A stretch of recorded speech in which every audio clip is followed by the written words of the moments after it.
আসসালামু আলাইকুম রহমতুল্লাহ। সম্মানিত ভিউয়ার্স, আশা করি আল্লাহর রহমতে আপনারা সকলেই ভালো আছেন। ভিউয়ার্স, আজকে আমি আপনাদের মাঝে সেই বিশেষ গণবিজ্ঞপ্তি নিয়ে যেই ধোঁয়াশা ছিল সেই ধোঁয়াশার বিষয়টি নিয়ে আলোচনা করব। বিশেষ গণবিজ্ঞপ্তি নিয়ে যা বললেন শিক্ষা উপদেষ্টা সেই সম্পর্কিত বিস্তারিত আলোচনা করব।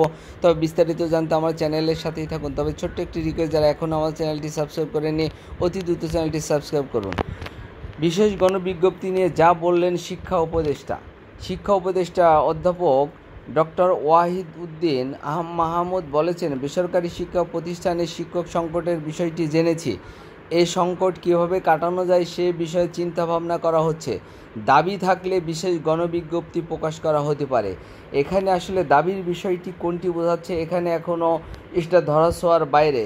কারণ নিবন্ধন সনদধারীদের দাবি, না বিভিন্ন স্কুল কলেজের শূন্য পদে শিক্ষকদের দাবি, যে সকল প্রতিষ্ঠানে শূন্যপদ রয়েছে এই সকল প্রতিষ্ঠান প্রধান বা ওই সকল প্রতিষ্ঠান যদি দাবি করে তবেই কি বিশেষ গণবিজ্ঞপ্তি দিতে চান।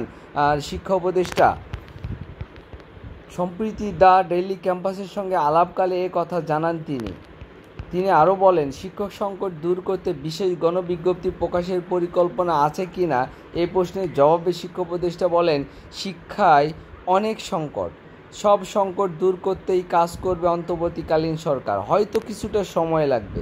শিক্ষকদের বিশেষ গণবিজ্ঞপ্তি দাবি থাকলে সেটি প্রকাশ করা হতে পারে, তবে এতে সময় লাগতে পারে। জানা গেছে, শেখ হাসিনা সরকারের পতনের পর থেকে 17তম নিবন্ধনের 35 ঊর্ধ্বরা 1 থেকে 12তম নিবন্ধনধারীরা 13-14তম নিবন্ধনধারীরা একাধিকবার বেসরকারি শিক্ষক নিবন্ধন প্রত্যয়ন কর্তৃপক্ষ এনটিআরসির কার্যালয়ে এসেছেন। 1 থেকে 12তম ও 13-14তম নিবন্ধনধারীরা লাগাতার কর্মসূচি পালন করেছেন। এর প্রেক্ষিতে বিশেষ গণবিজ্ঞপ্তির প্রস্তাব করে এনটিআরসি এর প্রস্তাবনা প্রধান উপদেষ্টার কার্যালয়ে পাঠিয়েছে শিক্ষা মন্ত্রণালয়। তবে শিক্ষা উপদেষ্টার কথা মতে বোঝা যাচ্ছে যে বিভিন্ন স্কুল কলেজে শিক্ষকের সংকটের যদি সে দাবি থাকে এবং নিবন্ধন সনদধারীদের দাবি যদি আবার পুনরায় উজ্জীবিত হয়, সেক্ষেত্রেই কি তারা বিশেষ গণবিজ্ঞপ্তি দিবেন সেটা দেখার বিষয়, সেটা সময় সাপেক্ষে বলা যাবে।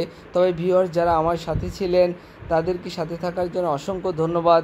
এখনও পরিপূর্ণভাবে বলা যাচ্ছে না যে কাদের দাবি এবং কোন বিষয়টি নিয়ে শিক্ষা উপদেষ্টা কথা বলেছেন সেই সম্পর্কিত এখনও কোনো সঠিক ধারণা পাওয়া যায়নি।